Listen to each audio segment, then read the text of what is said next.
I'll give you just kind of an overview of what I do for, and excuse my voice, but an overview of what I do day in and day out, and a lot of it is dealing with issues that do affect men's health. And then I just ask y'all to kind of lead me in what you want me to talk about, and whether it's problems you're having in the bathroom or the bedroom, I'll try to help you with all of those. So, but I am a urologist, as Karen said, and I've been one now for almost 40 years. So, urology is really the study of the urinary tract, it's just like it says. And what we do is take care of everything from the top of your kidneys to the end of your penis. So any of those organs in between are things that we deal with. And urology is not a specialty that's limited to men. We take care of females as well. And they have just as many different, some similar problems and different problems than men do. Now, the things that we normally talk about with men's health are things like, well, we can always talk about the bad things, the habits and how they affect you, like smoking. You know, everybody talks about smoking causing problems with lung cancer, and that's pretty much what you think about. But it's interesting to know that almost 85% of all people that have bladder cancer are smokers. And kidney cancer is 3 times more common in smokers than in non-smokers. So, you know, that's one thing we look at. But we deal with issues such as the testosterone levels and how low testosterone, which we see on TV all now, how that can affect an individual, not only in a sexual capacity, but in an emotional, because men who have low T are more apt to have depression and psychiatric problems. And men who have low T also have decreased energy levels.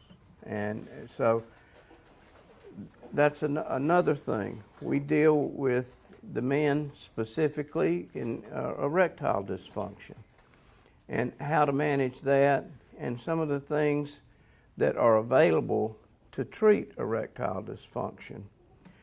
We take care of men with enlarged prostates and the voiding problems that men encounter. And I tell people when I'm talking to them that if the good Lord had had a different design engineer, He would have put it in a different place. Because you all know how, if you go for your annual prostate exam, what that's like.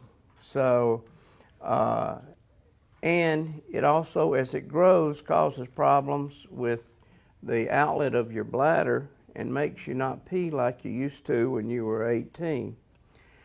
And then, of course, the one that everybody talks about, and one of the most common cancers that we have in the United States, is prostate cancer, with there being around 200,000 new cases of prostate cancer diagnosed every year.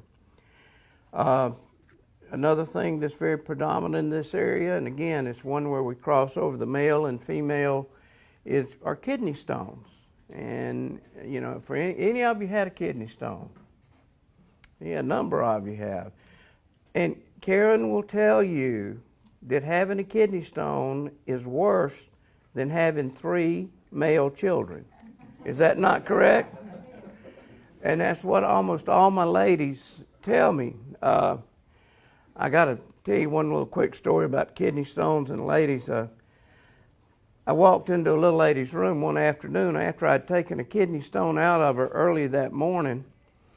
And when she went to the operating room, she was very disheveled and miserable.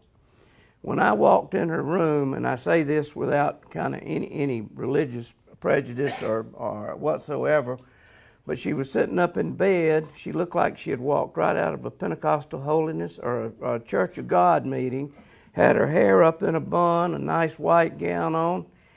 And I looked at her and I said, Miss, do you feel better than you did this morning? She said, Dr. Hayes, thanks to you and the good Lord, I feel so much better.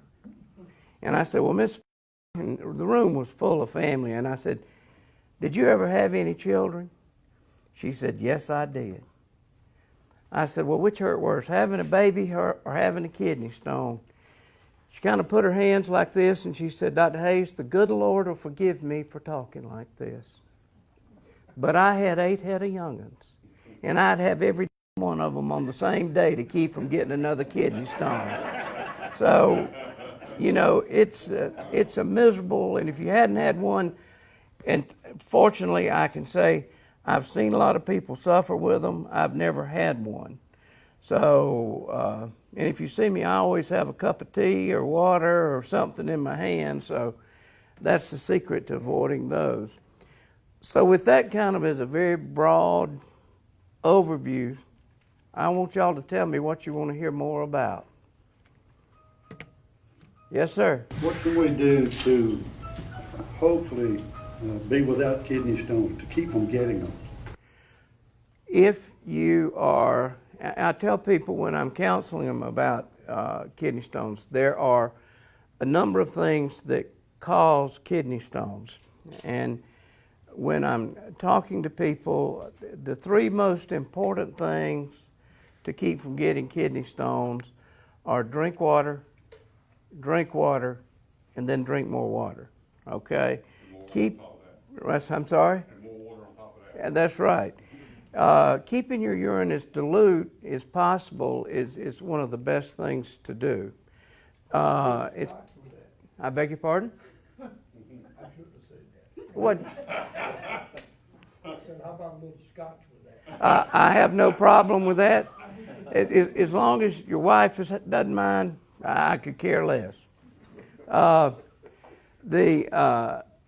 Now, there are specific things that cause kidney stones, though, and if you are a recurrent stone former, what we do is do a metabolic profile where you collect a 24-hour urine sample, and we look for about 12 or 14 different things that either cause or inhibit kidney stone growth. And some of the things that cause kidney stones are your uric acid. If you have a high uric acid in your urine, that is, you can form uric acid stones, and high uric acid levels also promote the formation of calcium stones. If you have high uric acid levels, high calcium levels are another thing. And that is one thing. The other thing you look for is the citric acid in your urine. Some people don't make citric acid, and citric acid is a big inhibitor of kidney stone growth. So if that's low, we can raise it up. In essence, what we're simply doing is trying to raise the good things and lower the bad things. So, and you can really have an impact on people if they will do that. But still, the best thing, and especially when you live in, there's a belt that runs between Virginia and all the way down to Florida, which is about 100 miles inland right where we are, in the Sandhill region of North Carolina, South Carolina, Virginia, that is a stone belt. And I practiced for years around Florence, South Carolina, which is sort of the epicenter for that belt. Now, we're in it as well, and that is a big part of my practice is kidney stones. Portions of this program are brought to you by Fairview Park Hospital, a leader in healthcare for Dublin, Lawrence, and surrounding communities, providing specialty services through facilities such as our Sleep Center, Heart Center, and Women's Imaging Center. In this moment, it doesn't matter if you save money in 15 minutes. It doesn't matter if your neighbor has the same insurance that you do. What matters right now is the quality of your independent insurance agent Glad you're okay, Sarah. We'll take care of everything. and the company that stands behind them. Thanks so much for your help. No problem. Auto Owners Insurance. Or Insurance is your local independent auto owners insurance agency. You can go ahead. That's all right. Different types of, they got all this different type of water, whatever now, like bottled water, spring water. Most people talk about or think that their well water is the problem. It's not. It's more fluid is what it is. And there's one thing that's a fallacy. We always used to think or tell people when I first, and this has happened since I've been a urologist, that limit their calcium intake. Don't drink milk, don't eat ice cream, cheese, and all of that. That's totally incorrect. Within the last couple of decades, we have found that the most contributing factors to kidney stones are the amount of protein in your diet. The more protein you consume, the more likely you are to have kidney stones. If you like to put a lot of salt on your food, salt is important because if you take in a lot of salt, the way that it works, it exchanges with calcium in the kidneys, so you retain the sodium and put out the calcium. So, and the amount of fluid that you take. Those are really the three most important factors as far as dietary modifications with stone. You rarely see kidney stones in countries where they consume fish and vegetables. So if you go to Japan, you don't see kidney stones anywhere the instance that we see in the United States. Okay, so how do you get to the erectile problem? There's a number of things we do. First off, you got to figure out how bad the problem is. So, and there are different degrees of erectile problems. But what I do when I'm talking to somebody and determine that you have a true problem with erectile dysfunction is start out simply with the oral medications.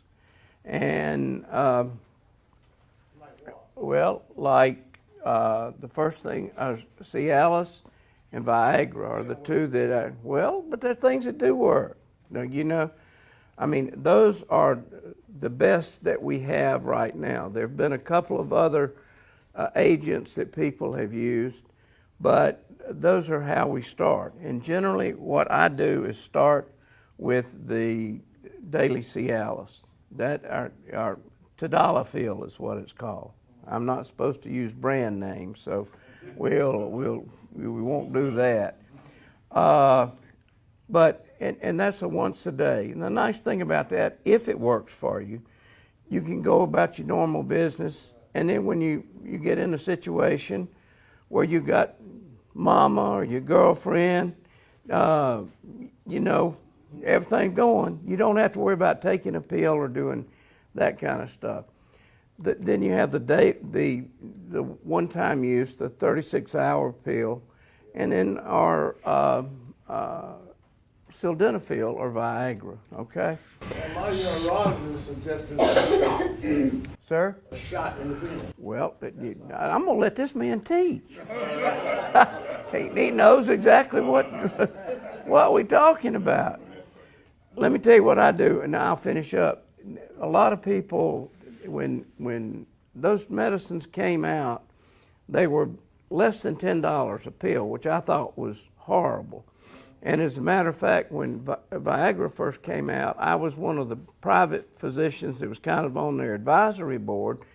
And they said, what can we do to make it better? I said, make it so that people can break it half in two. And they didn't want that. So that didn't happen.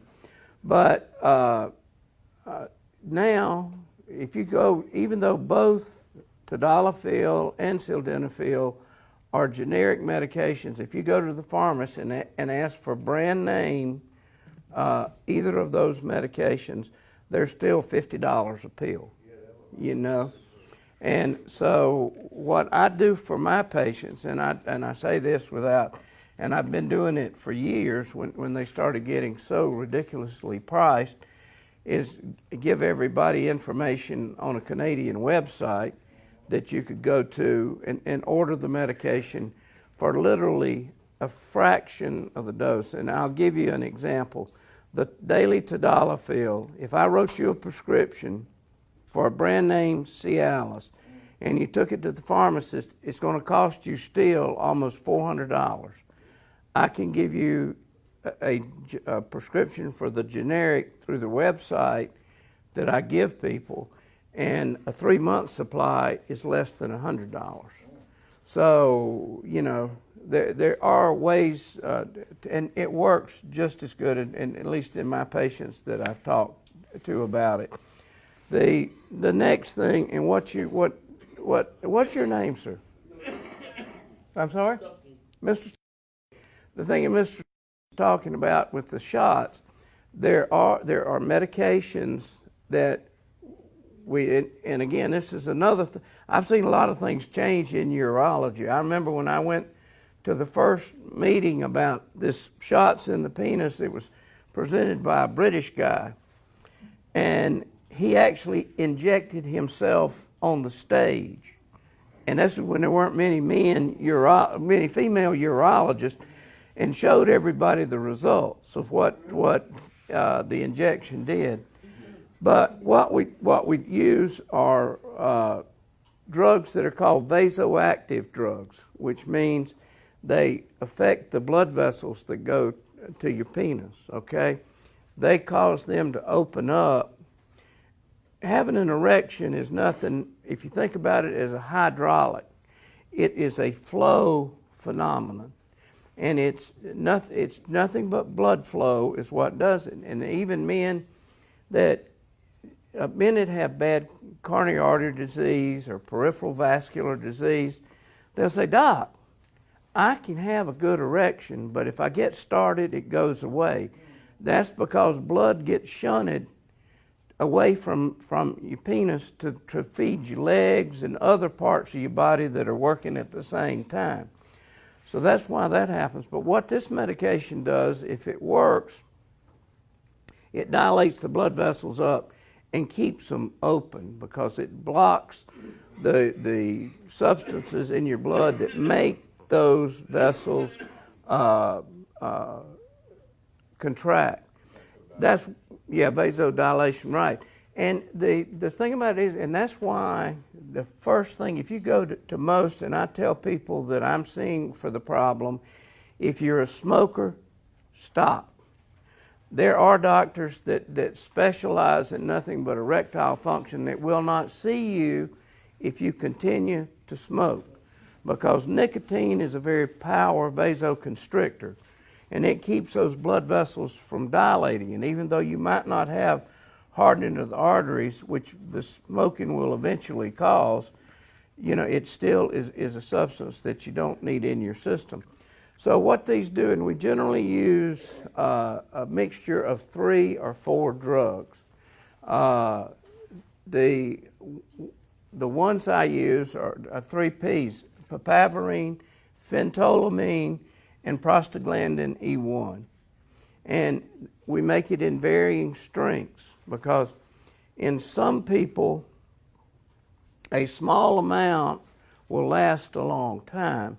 And if it works, which it may or may not work, depending upon, number one, how much other medical problems you go in. And you got to remember that erectile dysfunction is not a one thing causes it in most people, because we know from Masters and Johnson studies back in the late 40s that as you get older, and I think we all pretty well qualify here, that things happen to your sex life. And things such as your quality of the erection is different than it was when you were 18. If you have an erection and have an orgasm, the refractory period, and the refractory period is the time that you have an ejaculation to when you can successfully have an erection sufficient for intercourse again. That increases as you get older. So when you were younger and you'd talk about going 2 or 3 times a night, you hope for once a night now. And so, you know, and that happens. The quality and force of your ejaculation changes. I mean, growing old, it affects everything. But so we know that there are multiple reasons, age being one of them, but I have 85-year-old men that are still sexually active, you know? And I know and people tell stories about their uncle that's, you know, got a girlfriend that's 40 years younger than he is. So, you know, it is but if you have, as I said, multiple factors, age being one, the other thing is that people have, well, I got a little high blood pressure. Well, how many medicines taken? 3. All of those can have an effect. I'm diabetic. Well, how long you been diabetic? Well, 25 years. Well, you know, that affects nerves that go to the blood vessels and to the penis.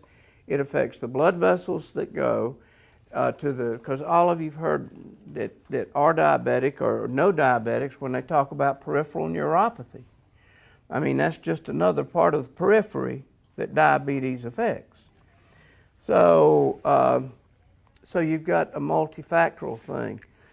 We're here today at Bank of Dudley to discuss business loans. So many businesses and industries trust the Bank of Dudley for a variety of financing alternatives to suit your specific needs, from short-term loans to help with cash flow, loans to purchase equipment or facilities.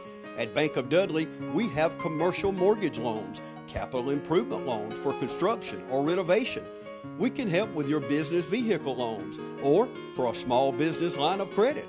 In other words, Bank of Dudley has your business covered. No matter what it is, you can trust the lenders at the Bank of Dudley with 5 convenient locations: East Dublin, downtown Dublin, Veterans Boulevard, Dudley, and Jeffersonville. The Bank of Dudley, member FDIC, and an equal housing lender. The winning team is always ready. Dublin Chevrolet! And we got a team that can't be beat. Go team, go! Hustle on in and see what all the excitement's about. Dublin Chevrolet, the only dealer you'll ever need. With getting back to the shots, so I kind of digressed there. The shots work, and what I tell people to do when they decide they want to try it, because you tell a man you're going to stick a needle in his penis, he looks at you like, and he says, hell no. I ain't doing that. So, you know,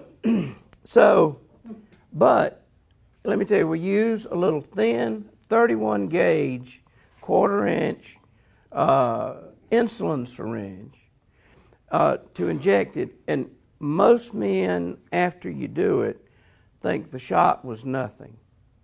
And most men, I mean, if you're adept with your hands, can easily do the injection. That's not a problem that I found in anybody that wants to now.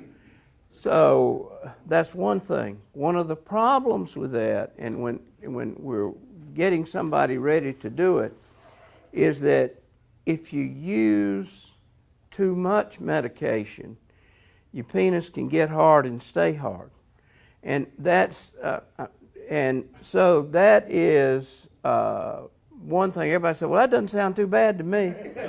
You know, well, it is. It is, because if you get an erection and it stays, eventually what happens is it starts hurting. And it gets inflamed, and then you start, if it's not something is not done to reverse it, then you can get changes that will keep the penis from ever getting erect again. So that's why they talk about, and I will tell you this, and you've all heard the stuff about when they talk about Viagra or Cialis, if your penis stays hard longer than 4 hours, call a doctor or get to the emergency room. I may have seen one person in the 30-plus years that we've been using Viagra and Cialis that's happened to.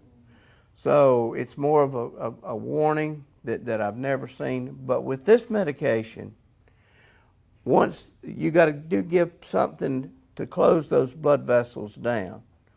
So when I put a shot in, number one, I'll watch you in the office. And sometimes it'll take 3 or 4 visits before we come up with the right dose of medication for each individual. So that is one thing, but I'll watch you.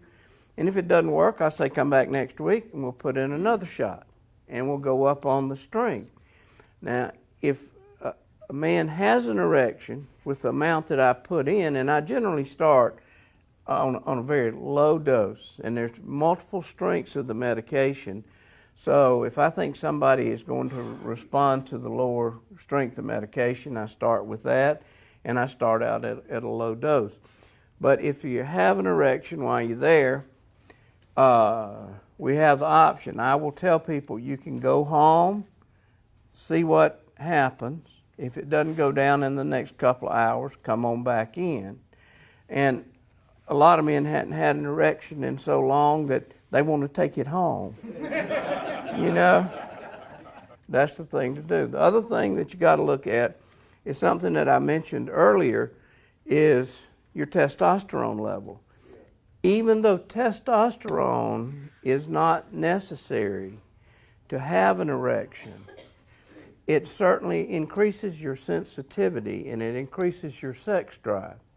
So low T is another factor that can be a problem. And To build up, I beg your pardon? do you suggest to build up your testosterone? Well, if it's really down, you need replacement therapy, either with testosterone shots, or there are different preparations that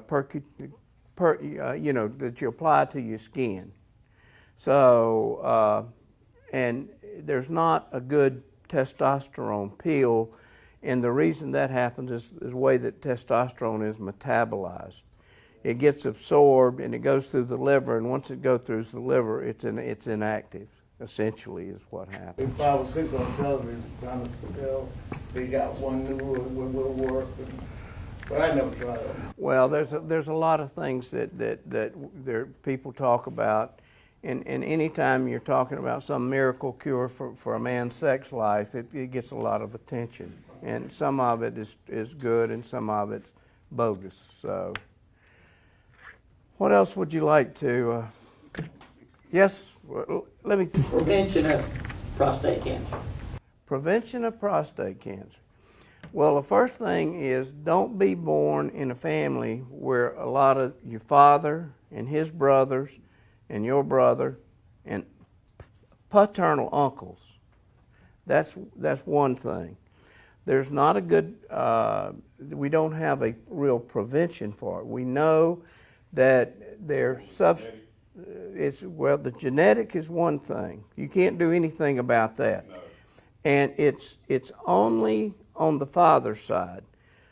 Oddly enough, if your father or his brothers have prostate cancer, that increases your chance of having prostate cancer. And the more paternal relatives that you have, the more likely you are yourself to get prostate cancer. Oddly enough, if your mothers have breast cancer, men whose moms have breast cancer have a higher incidence of prostate cancer. And there's a lot of similarity between prostate tissue and the way the cancers look under the microscope. The diet is a factor.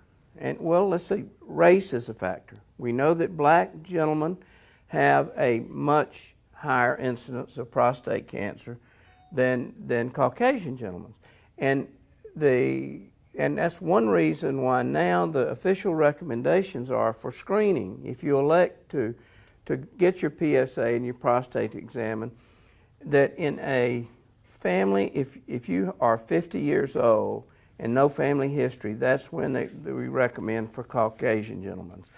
For black gentlemen, we recommend it at 45. If you have a family history, we then start talking about starting in Caucasians at 45 and in black gentlemen at 40.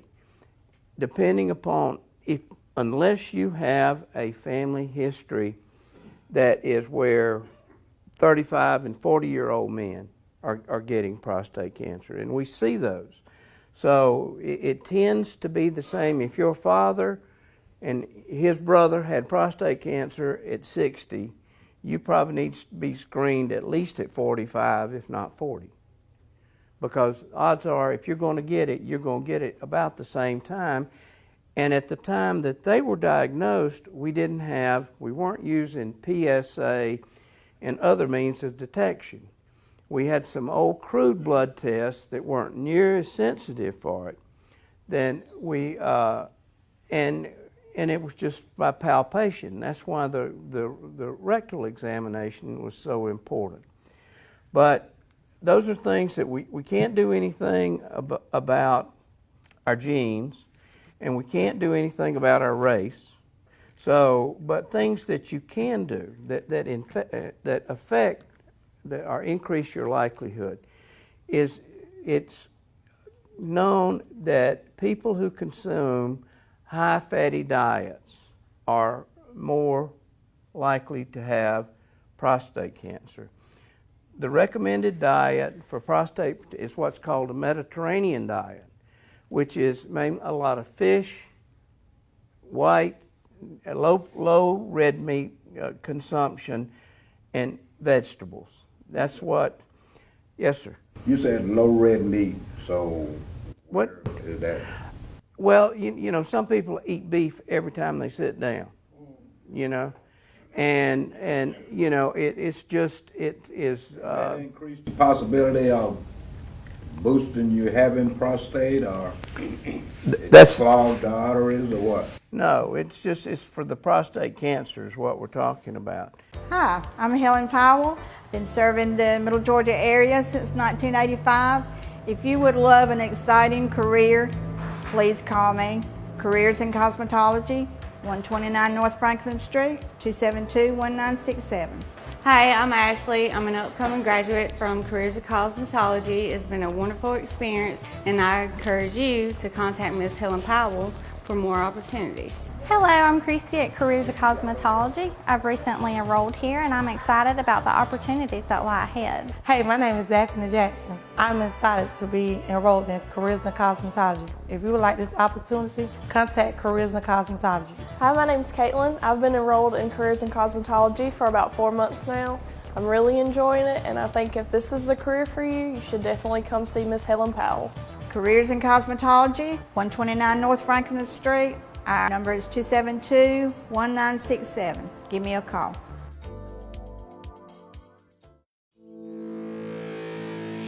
You put your mower through a lot. All that back and forth on all those acres can add up to thousands of miles. That's like mowing cross country. It's a lot to ask of a mower. Gravely commercial mowers are built for all-day performance, helping you get the job done season after season, and ergonomically designed to keep you comfortable mile after mile. Gravely, built to mow the distance. Available exclusively at independent Gravely dealers. Visit the new location of Myers Equipment and Supply, 301 North Jefferson Street in Dublin. So diet is one thing. We know that people that are extremely obese tend to have prostate cancer occurring at a younger age and at a much higher grade than people who are thin.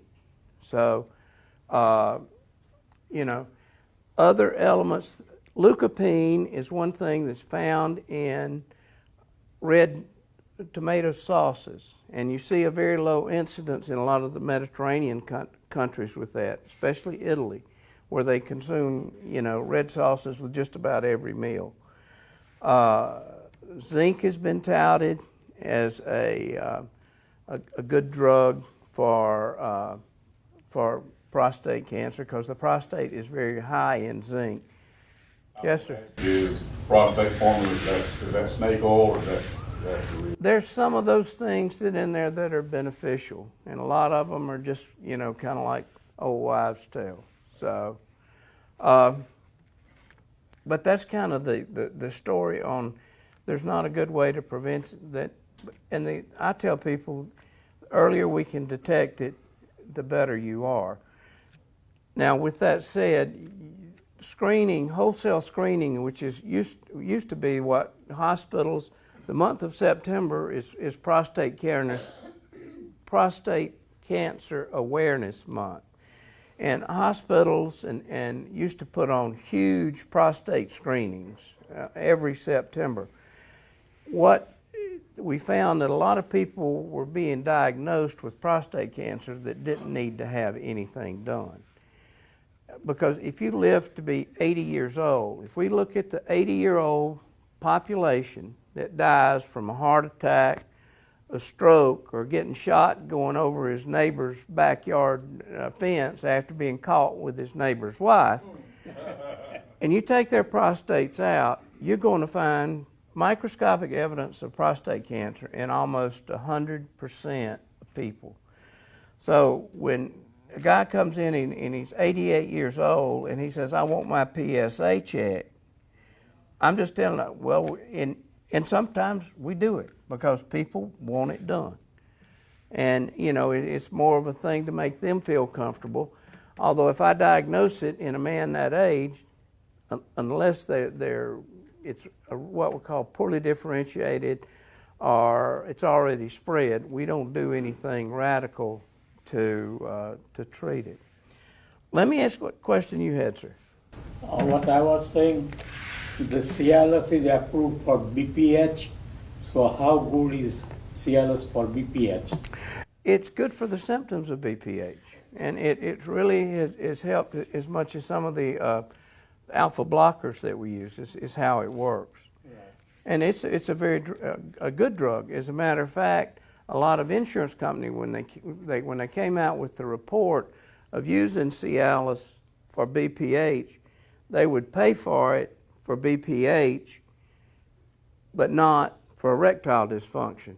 It's amazing how many patients of mine began having difficulty passing their urine after they found out that out. So, Yes, sir. I don't have no problem except one thing.